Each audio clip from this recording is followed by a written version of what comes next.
Y ahora estamos con Daniel Alfaro, experto en educación de propuestas del Bicentenario, también por supuesto dentro de este acuerdo con Videnza y Al Vuelo. Daniel, ¿cómo estás? Bienvenido al Vuelo. Buenos días, buenas tardes ya, Raúl. Muchas gracias por esta entrevista. Al contrario, muchas gracias por aceptarla. Hay una problemática amplísima y muy compleja la que tiene que ver con la educación en nuestro país, con la educación post pandemia, pero a lo primero que deberíamos referirnos, entiendo ahora mismo en la situación que estamos viviendo, es al ruido político que se genera desde el Ejecutivo y desde el Congreso, ¿verdad? Es decir, hay una gran distorsión de la educación peruana por responsabilidad de nuestra clase política. Efectivamente, creo que si solo ves desde el lado del Ejecutivo, ya tenemos 3 ministros en el ejercicio, cuando lo ideal es que se quede uno y durante todo el periodo. Y también tenemos un Congreso muy activo en la generación de leyes que no necesariamente están alineadas a la necesidad, por ejemplo, de recuperación de aprendizajes luego de la pandemia, y que más bien desvirtúan o distraen la atención tanto el Ejecutivo como de la comunidad educativa a lo que más tenemos que preocuparnos. ¿Qué tipo de leyes son esas? Por ejemplo, la contrarreforma universitaria. Esa es una de ellas, ¿no? La contrarreforma universitaria que pretende este cambio en el Consejo Directivo de la SUNEDU, incluyendo a representantes de universidades públicas y privadas, como lo fue en anterior oportunidad la Asamblea Nacional de Rectores, cuya trayectoria vimos que no fue la mejor para asegurar calidad en el sistema universitario. No digo que la ley necesariamente vaya a implicar un retroceso, pero definitivamente no es el mejor diseño institucional para asegurar que las decisiones del Consejo Directivo estén alineadas al interés del estudiante y por el contrario abre la posibilidad a que efectivamente otros intereses tomen lugar en esas decisiones. Ahora, el Ejecutivo observó esta ley sabiendo que se iba a aprobar por insistencia. Lamentablemente todavía estamos en ese proceso, la Comisión de Educación la ha pasado al Pleno. Me parece que puede haber una reflexión todavía de los congresistas para atender, digamos, todas las dudas que se han dado desde la academia y de especialistas con respecto a esta materia, y si no, también queda el camino de poder llevar la ley por el lugar por esta iniciativa de la sociedad civil, en la cual ya se han recolectado las firmas necesarias para declararla como inconstitucional. Sí. Ahora, esta norma por lo menos ha sido observada por el Ejecutivo. La que no ha recibido ningún tipo de observación por parte del Ejecutivo es la que tiene que ver con la intervención en los materiales educativos por parte de las asociaciones de padres de familia. Algo curioso porque se dice que atenta básicamente contra la educación sexual integral y porque el enfoque de género fue el tema de la maestría esta tan polémica del presidente Castillo. Es decir, ¿por qué no se ha fijado en este tema? Si es un tema sobre el que estudió y sobre el que desarrolló una tesis de maestría. Definitivamente la ley tiene un interés, como lo mencionas, en poder reducir el alcance del enfoque de igualdad de género, que como todos sabemos lo que promueve justamente eliminar estos estereotipos que se generan desde edades muy tempranas y que a lo largo de la vida generan desigualdades entre hombres y mujeres, y también la educación sexual integral, que busca tener relaciones más pacíficas entre todos, hombres y mujeres, con la finalidad de combatir problemas latentes y muy serios en nuestro país, como es el embarazo adolescente, entre otros, ¿no? Ampliándolo también al tema de violencia sexual. En ese sentido, son dos enfoques pertinentes, pero lo otro que también hace la ley es reducir el rol rector del Minedo, ¿no? Porque el Minedo es el ente competente para determinar los mejores contenidos de acuerdo a su especialidad pedagógica, y esta ley lo que hace es reducir ese rol rector. Y solo por ese propósito o solo por ese fin debió el Ejecutivo observar la ley. Entonces, muy preocupante que no lo haya hecho y que no haya tampoco sostenido una posición fuerte desde que se debatió en la Comisión de Educación, tanto en la contrarreforma universitaria como en esta ley de materiales educativos, y que finalmente no la haya observado, y que la razón que se esgrimió fue que no quieren más conflictividad con el legislativo, lo cual no implica observar una ley, generar un conflicto, sino pedir mayor reflexión para estar seguros de que todas las leyes están atendiendo el interés superior del estudiante. De acuerdo, Daniel. Ahora, hay una tercera ley que ha prácticamente pasado por debajo del radar, que es la ley de la deuda social con los docentes, que ha sido, digamos, aprobada por el Congreso, promulgada por la presidenta del Congreso, que supone un pago especial por preparación de clases y evaluación. ¿Eso de qué manera afecta o digamos, enturbia el ecosistema educativo? Bastante, porque lo que hace es direccionar parte del presupuesto a esta finalidad. Te explico brevemente. Si bien es legítimo que los docentes traten de buscar, mediante el Poder Judicial, mediante un juicio, tener una remuneración, una contraprestación por las horas extras que no se les fueron pagadas durante la ley del profesorado, es cierto también que el Estado ha tratado de cumplir con estas deudas, las judicializadas, destinando un monto anual, ¿no? Desde hace 5 años se estaba destinando, o 4 años para ser más exactos, se estaba destinando alrededor de 200 millones de soles anuales, y esto incluso en el gobierno del actual presidente ha subido a 1.000 millones. Entonces, hasta ahí se ha estado pudiendo generar flujo hacia esta deuda. Pero lo que dice esta ley es que se va a tener que reconocer todas las deudas sin juicio de por medio. Entonces eso genera una expectativa muy alta en los docentes para poder hacer o honrar esta deuda. Pero lo segundo y más preocupante es que dice que no va a generar mayor gasto del erario público y que el Minedo lo va a tener que hacer con su propio presupuesto.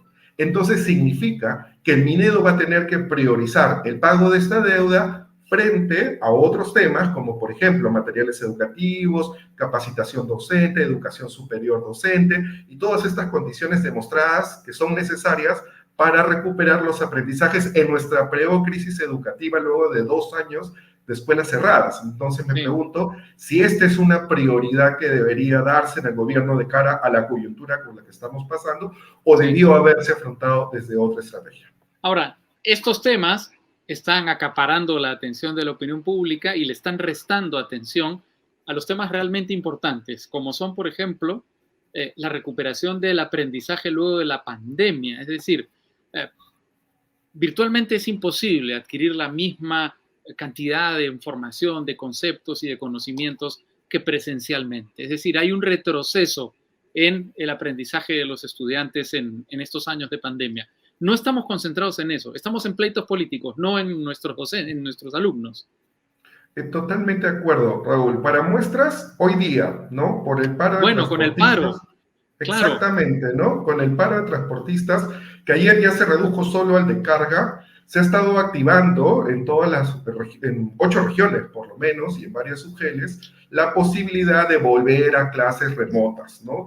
Y esto sigue perjudicando la posibilidad de poder recuperar estos aprendizajes, teniendo en cuenta que justamente las poblaciones de menor ingreso son las que tienen menos acceso a Internet, menos dispositivos digitales, e incluso en propuestas del Bicentenario analizamos, de acuerdo al ENAO, cuál ha sido la relación con el docente, es decir, el contacto con el docente durante los años de pandemia, y vimos que efectivamente los hogares de menores recursos han tenido menos contacto con el docente en estos 2 últimos años. Daniela, ahí hay una cosa que a mí me sorprende, porque parece que la solución para todos los problemas educativos ahora es cerrar las clases. O sea, la primera reacción es cerrar las clases. Algo pues que es absolutamente absurdo y que en el pasado era inimaginable, salvo, qué sé yo, paro armado de Sendero Luminoso, con Sendero Luminoso en su momento de máximo alcance y peligrosidad. Y ni siquiera en esos momentos se cerraba el 100% de los colegios. Pero ahora la reacción es cerrar, porque existe la virtualidad.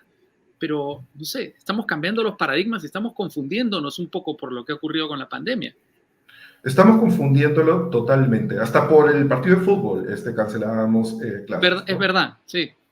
Entonces, lo que estamos confundiendo acá es que no existe igual de condiciones para todos los estudiantes cuando hablamos de educación a distancia, y que son justamente los de menores ingresos, que además son donde los aprendizajes son más bajos, los que sufren más cuando se da esta educación a distancia.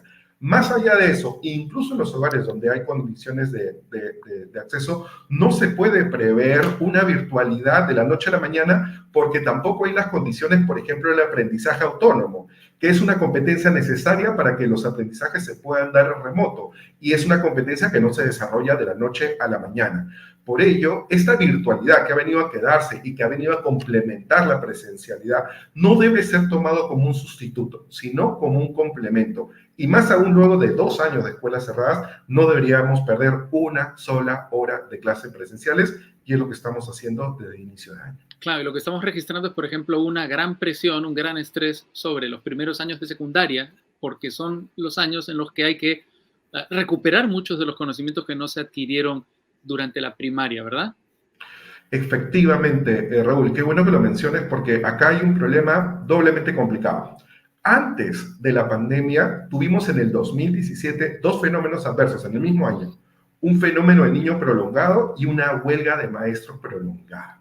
Eso generó pérdida de clases. Y esas pérdidas de clases se vieron en segundo grado de primaria, tanto en el 2018 como en el 2019, en las pruebas de lectura y matemática. Entonces, esos niños en el 2018, en el 2019, 2020, 2021 debieron haber recuperado esos aprendizajes, pero les cayó la pandemia encima. Claro. Entonces, ahora ya están en sexto grado y ya van a pasar a un nivel nuevo, que es la secundaria. Entonces, la secundaria va a tener la necesidad de poder remediar estos aprendizajes y además impartir lo que les corresponde. Entonces, va a ser crítico que la secundaria comience a repensarse de acuerdo a estos nuevos retos. De acuerdo. Y un último tema que me parece importante también es...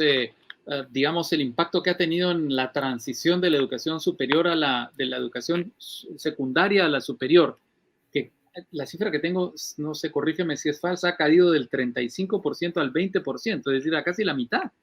Efectivamente, en el 2019 teníamos que el 35% de los egresados de secundaria accedía a algún tipo de educación superior. En el 2020 cayó al 20%.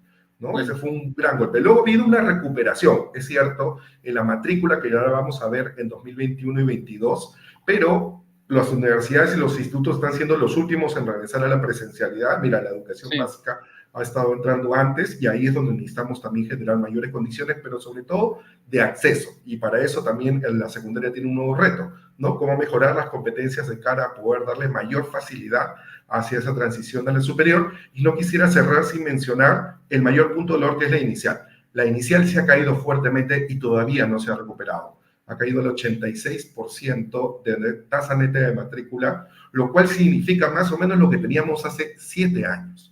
Entonces, ¿pero eso por qué? ¿Porque los papás no pueden llevar a los niños o porque tienen miedo?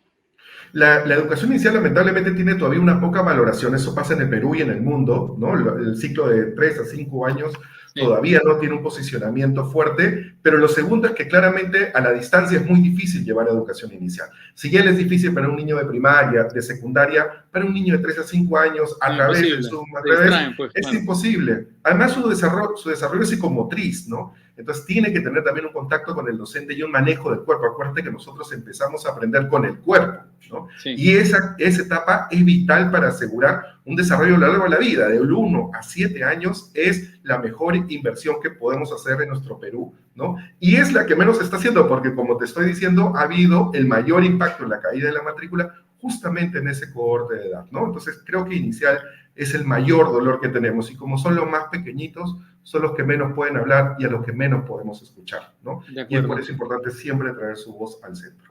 Claro que sí, Daniel Alfaro, experto en educación de propuestas del Bicentenario, representante de Evidenza también. Muchísimas gracias por haber participado en el vuelo, ha sido un gusto poder conversar contigo. Igualmente, Raúl, a tus órdenes. Hasta pronto, muchas gracias nuevamente y muchas gracias a ustedes por acompañarnos. Nos reencontramos mañana a mediodía. Permiso.